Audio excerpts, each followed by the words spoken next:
நம்ம செயல்களை விட நம்ம வார்த்தைகளுக்கு சக்தி அதிகம்னு சொல்லுவாங்க இல்லையா? அது எந்த அளவுக்கு உண்மைன்னு என்னைக்காவது யோசிச்சிருக்கீங்களா? வாங்க, இன்னைக்கு நாம அன்பான ஒரு சொல்லோட உண்மையான மதிப்பு என்னங்கிறத பத்தி கொஞ்சம் ஆழமா பார்க்கலாம். சரி, இப்போ ஒரு சூழ்நிலையை யோசிச்சு பாருங்க. தெரியாம உங்க நண்பரை கஷ்டப்படுத்திட்டீங்க. இப்போ அவங்க கிட்ட மன்னிப்பு கேட்கணும். என்ன பண்ணுவீங்க? ஒரு பெரிய gift வாங்கி கொடுப்பீங்களா? இல்ல அன்பான நாலு வார்த்தை பேசுவீங்களா? எது சிறந்த மன்னிப்பா இருக்கும்? நம்ம எல்லாருக்குமே வாழ்க்கையில ஒரு கட்டத்துல இந்த மாதிரி ஒரு குழப்பம் வந்திருக்கும் இல்லையா? பாருங்க, இது ஒன்றும் புது கேள்வி இல்ல. இதுக்கான பதிலை தேடி நாம எங்கேயோ போக வேண்டிய அவசியமே இல்ல. ஏன்னா ஆயிரக்கணக்கான வருஷங்களுக்கு முன்னாடியே நம்ம முன்னோர்கள் இதுக்கு ரொம்ப தெளிவான ஆழமான ஒரு பதில அழகா சொல்லிட்டு போயிருக்காங்க. அந்த பதில் அது வேற எங்கேயும் இல்ல, இந்த அழகான வரிகள்ல தான் ஒளிஞ்சிருக்கு. கேளுங்க. அகனமர்ந்து ஈதலின் நன்றே, முகனமர்ந்து இன்சொலனாக பெறின்.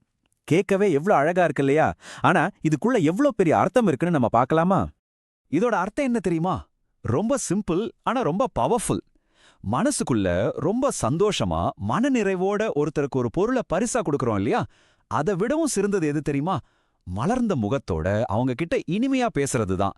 அதாவது நம்மளோட உண்மையான அன்பும் ஒரு சின்ன புன்னகையும் அது எந்த ஒரு பெரிய பரிசையும் விட உயர்ந்ததுன்னு சொல்லுது இந்த வரி. சரி, இவ்ளோ பழமையான ஒரு அறிவுரை நம்மளோட இந்த நவீன வாழ்க்கைக்கு எப்படி பொருந்தும்னு நீங்க கேட்கலாம். வாங்க, இத நாம ஒரு சின்ன கதை மூலியமா ரொம்ப எளிமையா புரிஞ்சுக்கலாம். கதையோட ஹீரோயின் பிரியா. அன்னைக்கு அவளுக்கு பிறந்த நாள். ஆனா அவளோட அண்ணன் ரோஹன் பாவம் அதை சுத்தமா மறந்துட்டான். எந்த குடும்பத்திலயும் நடக்கிற ஒரு சின்ன விஷயம்தான். பிரியாவோட முகத்துல இருந்த ஏமாற்றத்தை ரோஹன் பார்த்துட்டான். அத பார்த்ததும் அவனுக்கு மனசே கஷ்டமாயிடுச்சு. ஐயோ, நம்ம தங்கச்சியை இப்படி கஷ்டப்படுத்திட்டோமேன்னு அவனுக்கு ரொம்ப வலிச்சது. சரி, இப்போ இந்த தப்பை எப்படி சரி பண்றது? ரோஹனுக்கு முன்னாடி ஒரு பெரிய கேள்வி. அவன் முன்னாடி 2 சாய்ஸ் இருந்துச்சு. ஒன்னு, வேகமா கடைக்கு போய் கண்ணுல பட்ட முதல் பரிசை வாங்கி கொடுத்து அவளை சமாதானப்படுத்தலாம். இது ஒரு தற்காலிகமான தீர்வு தான். இல்லனா அவ கூட உட்காந்து அவ என்ன நினைக்கிறான்னு காது கொடுத்து கேட்டு மனசு விட்டு பேசலாம். இது ஒரு நிரந்தரமான உறவை உருவாக்கும். ரோஹன் என்ன செஞ்சான்னு நினைக்கிறீங்க? ரோஹன் அந்த எளிதான வழிய, அதாவது கடைக்கு ஓடி போற வழிய தேர்ந்தெடுக்கல. அதுக்கு பதிலா அவன் நேரா அவளோட தங்கச்சி பக்கத்துல போய் உட்கார்ந்தான். மனசு விட்டு பேச ஆரம்பிச்சான். அவனோட நேரத்தையும் அவனோட முழு கவனத்தையும் அவளுக்கு கொடுத்தான். அவன் ரொம்ப சிம்பிளா சொன்னான், என்னை மன்னிச்சிட்டு பிரியா, நான் மறந்துட்டேன், ஆனா நீதான் எனக்கு எல்லாமே அப்படின்னு சொன்னான். இந்த வார்த்தைகள்ல எந்தவிதமான அலங்காரமும் இல்ல, ஆனா அதுல உண்மையான அன்பும் அவன் செஞ்ச தப்புக்கான வருத்தமும் நிறைஞ்சு இருந்துச்சு. அந்த நிமிஷம் பிரியாவோட முகத்துல ஒரு புன்னகை வந்துச்சு பாருங்க. அது எந்த ஒரு விலையுறந்த பரிசு கொடுத்திருந்தாலும் வந்திருக்காது. அவ்வளோ பிரகாசமா இருந்துச்சு. அவளோட வருத்தம் எல்லாம் காத்துல கரைஞ்சு போய் அண்ணன் தங்கச்சி பாசம் மட்டும்தான் அங்க மிஞ்சி இருந்தது.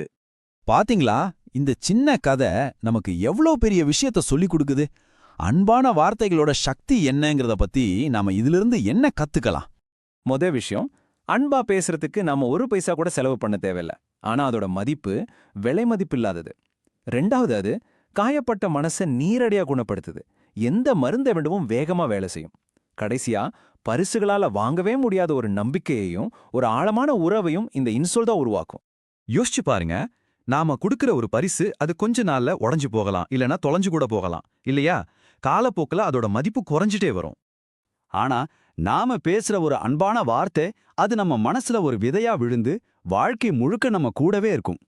அது காலப்போக்குல நம்ம உறவுகளை இன்னும் ஆழமா, இன்னும் வலுவா மாத்தும். சரி, இப்போ நாம கடைசியா ஒரு விஷயத்தை யோசிச்சு பார்க்க வேண்டிய நேரத்துக்கு வந்திருக்கோம். அடுத்த முறை உங்களுக்கும் இதே மாதிரி ஒரு தேர்வு வரும்போது ஒரு பொருளை கொடுக்கலாமா இல்ல அன்பா பேசலாமான்னு நீங்க எதை கொடுப்பீங்க? ஏன்னா ஒரு அன்பான வார்த்தைங்கிறது வெறும் பேச்சில்ல, அது இதயத்திலிருந்து வர ஒரு பரிசு. சொல்லப்போனா அதுதான் உலகத்திலேயே மிக மதிப்புமிக்க பரிசும் கூட. இத பத்தி நீங்க என்ன நினைக்கிறீங்க?